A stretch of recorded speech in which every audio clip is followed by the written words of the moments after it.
اور اگر دل پر محنت نہیں کی اور ویسے ہی اعمال میں لگا رہا تو ابو ہریرہ رضی اللہ تعالیٰ عنہ کی حدیث ہے، جب وہ یہ بیان کرنا چاہتے تو خوف کے مارے بے ہوش ہو جاتے، پھر ہوش میں لایا جاتا، پھر بیان کرنا چاہتے تو بے ہوش ہو جاتے، پھر ہوش میں لایا جاتا، پھر بیان کرنا چاہتے تو خوف کے مارے بے ہوش ہو جاتے، پھر کہیں چوتھی مرتبہ بیان کرنے کے قابل ہوتے۔ فرماتے ہیں کہ سب سے پہلے قیامت کے دن اللہ تعالیٰ ایک عالم کو بلائیں گے اور پوچھیں گے کہ تمہیں میں نے علم دیا، تم نے اس کے مطابق کیا عمل کیا؟ وہ عالم یہ کہے گا میں نے وعظ کیے، بیان کیے، خطابات کیے، درس دیے، تدریس کی، کتابیں لکھی، تبلیغ کی۔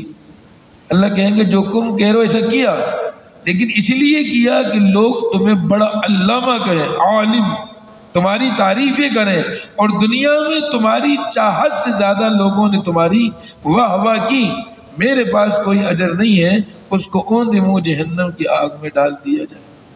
یہ وہ آخری ثمرہ ہے کہ دل کی ایک بیماری ریاکاری کی وجہ سے عمل نہیں ہے، عمل کا ذریعہ ہے، اس کے بغیر عمل ہو ہی نہیں سکتا۔ نفس عالم ہے، نفس علم ہے، عمل نہیں۔ عمل تو نماز، روزہ، وضو، غسل، عبادات یہ ہے نا، یہ تو علم ذریعہ ہے۔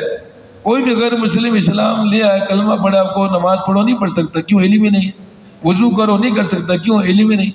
علم کے بغیر تو عمل وجود میں نہیں آتا۔ تو عمل نہیں، نفس عالم ہونے وہ جہنم کے اندر جا رہا ہے، جو ساری نیک اعمال عبادات کا ذریعہ ہے۔ اس لیے ابو ہریرہ رضی اللہ تعالیٰ خوف کے مارے بے ہوش ہو جاتے۔ جو اہمیت جانتا ہے وہ ہوگا۔ بادشاہ کے دربار میں جو امراء وزراء ہوتے ہیں، وہ بادشاہ کی جلالت جانتے ہیں کہ اس کا ایک اشارہ گردن کو اڑا دے گا۔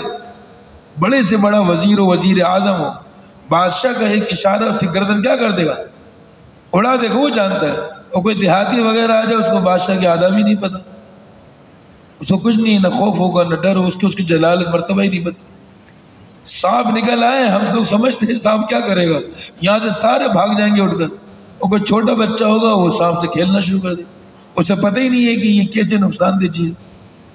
چھوٹا بچہ 2-2.5 سالوں سے کو نہیں پتا۔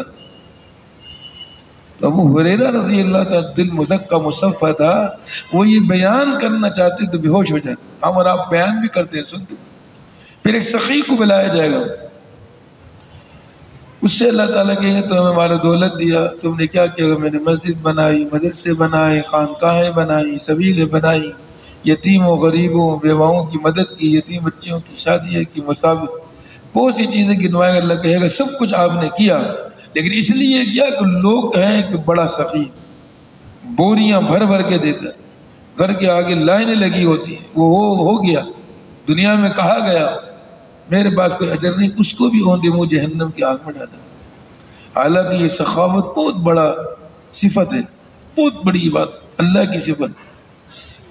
پھر شہید جس نے گردن ہی کٹا دی، جان دے دی، اس کو بلایا جائے کہ تمہیں جوانی دی، قوت دی، طاقت دی، کیا کیا؟ کہے گا میں نے اعلاء کلمت اللہ کے لیے میں لڑا، جنگ کے صف اول میں آگ کے شعلوں میں میں لڑا، اپنی جان دے دی میں نے۔ کہیں گے ایسا تو کیا جیسا کہتے ہو، لیکن اس لیے کیا کہ لوگ تمہیں بڑا بہادر کہیں، اور دنیا میں کہا گیا اس کو بھی اوندے منہ جہنم کی آگ میں ڈالا۔ یہ 3 گنوائے، اور حدیث میں اور بھی آتے ہیں، اور بھی آتے ہیں، یہ 3 اس حدیث، اتنے بڑے بڑے یہ عمل، اور آئے گا اکارت صرف دل کی ایک بیماری کی وجہ سے۔ تو ہمارے حضرت کا حرمین شریفین کو چھوڑنا یہ اسی چیز کے لیے تھا کہ میرے اور آپ کا دل ایسا مزکہ مصفہ منقہ ہو جائے کہ جو نیکی اور عبادت کرے وہ حفاظت کے ساتھ اللہ کے دربار میں لے جائے، اور وہ کھری شمار ہو کر انسان کے لیے نجات کا، جنت میں جانے کا ذریعہ بن جائے۔ ایسا نہ ہو کھوٹی شمار ہو کر اوندے منہ جہنم میں جانے کا ذریعہ۔